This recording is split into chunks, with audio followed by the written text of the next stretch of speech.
Yaxşı ki yazılarda da qalıbdır.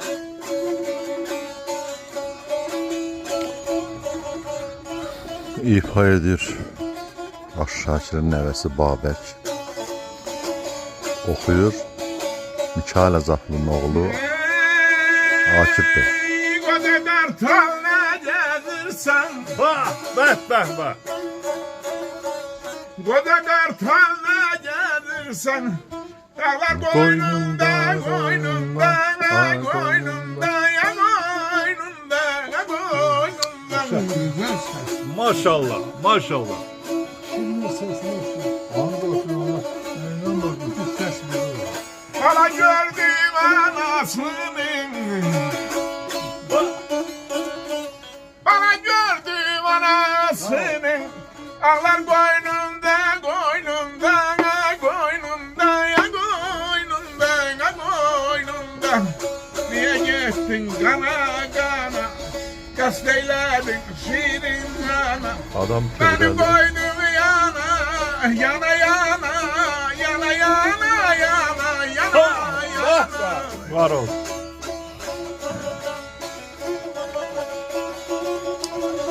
Mən kövrəltiyəm. Koca kartal ne gelirsen dağlar boynunda boynunda. Bəli. Bala gördüm anasının ağlar boynunda boynunda. Niye kalbin karalıktır? Gül üstünü karalıktır. Şamamalar saralıktır. Tağlar boynunda boynunda. Sağ ol. Yaşa. Ustadırlar da elə. Aldı sizə. Gözəl səsiniz var. Yaşa.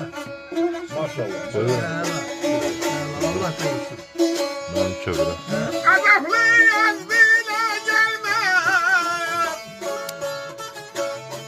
Kazaklı yazdığına gelmez. Uçtum soram göle gelmez. Göle gelmez. Göle gelmez. Yaşa. Geçen keçtiğin ele gelmez. Geçen keçtiğin ele gelmez.